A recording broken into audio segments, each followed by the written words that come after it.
There are certain characteristics that good buyers have. Now, these characteristics are not just limited to one industry. These are universal and can be applied across multiple industries. So whether you are buying something big like a house or maybe you are buying something small like a car, this will help you become a good buyer. In today's episode of our series, The Other Half of the Transaction, we'll talk about the 8 different things that good buyers have in common. Let's start with number 1. For example, if you're going to buy a car, don't go car shopping without knowing how much you can afford. One is the buyer who is willing to walk away from the deal, and the other is the buyer who would do anything to close the deal. Ask questions about the product, about the service, about the warranty, about the return policy. There is no such thing as a silly question when you're spending your hard-earned money. And I did say that. That doesn't mean you shouldn't shop around. What I meant is this. Don't just go from seller to seller to seller trying to find the best deal.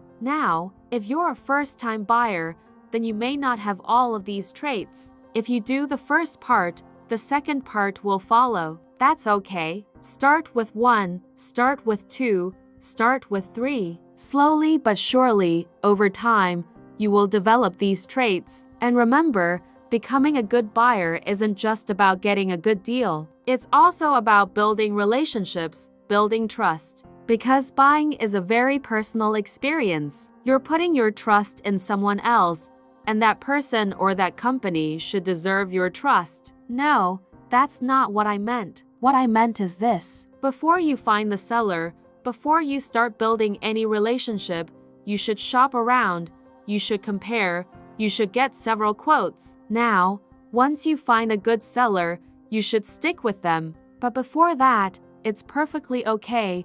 In fact, it's highly recommended to shop around. Remember, a good buyer is someone who asks questions. A bad buyer is someone who just assumes. For example, if you're buying a house, do and expect it to have all the features in the world for the price of a showbox in Manhattan. Things don't work like that. If you want oceanfront property, if you want a big backyard, if you want a swimming pool, if you want 5 bedrooms and 4 bathrooms, then you got to pay for it. Nothing comes for free. So don't expect to get a bargain. Don't expect to get something for nothing. And this is especially true when you're buying big-ticket items. Now, this doesn't mean that you shouldn't try to get a good deal, but it does mean that you should have realistic expectations. So many people assume things and then later on they regret it. So don't be like that. Be a good buyer. Ask questions. And obviously you want to be the former,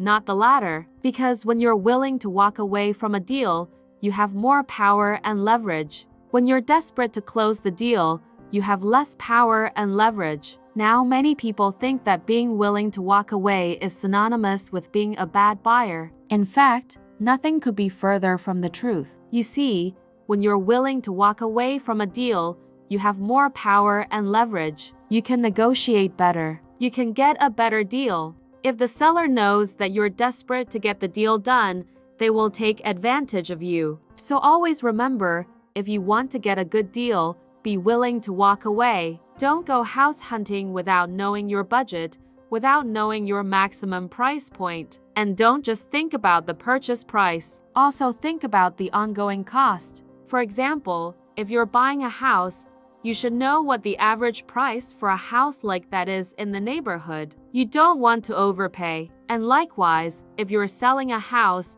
you don't want to undersell. You should know what the market value is. Now, it is perfectly fine to pay a little bit more if you really want the property or if it has some unique features that justifies the extra cost. But you shouldn't be paying more just because you don't know the market value. So do your research. Find out what the market value is and then make an informed decision. For example, if you're buying a car, don't just look at the monthly payment. Look at the total cost of ownership. What is the fuel cost? How much do you have to pay for insurance? How much do you have to pay for maintenance? So good buyers always have a clear picture of what they can afford, not just in terms of the purchase price, but also the ongoing cost. So a very wise person said, "He who buys, let him also seek out the seller, So what does this mean? Well, it means if you buy something frequently, then you must spend more time trying to find a good seller rather than finding a good product.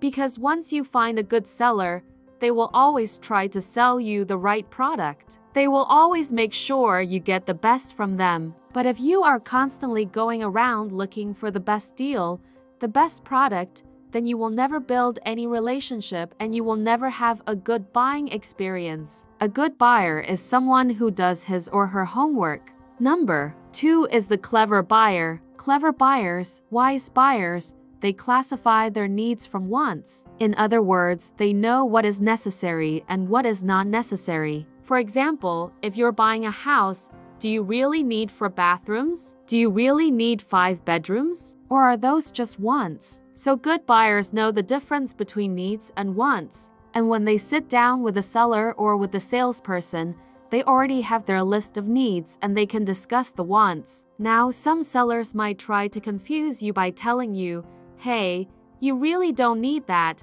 but you probably want this instead. Good buyers won't be fooled by that because they already have classified their needs from their wants. Number 3, good buyers know what they can afford, so they set a budget before they even start looking. Number 4, good buyers are willing to walk away. You see, there are 2 types of buyers. Number 5, good buyers ask questions. Oh, I cannot emphasize this enough. If you're buying something, ask questions. Number 6, a good buyer knows the market value. Number 7, good buyers shop around. Now, you might be saying, I thought you said if you find a good seller, then stick with them. And finally, number 8, good buyers have realistic expectations. So there you have it, 8 things that good buyers have in common. So until next time, thanks for watching. And remember, business is about helping people and making money.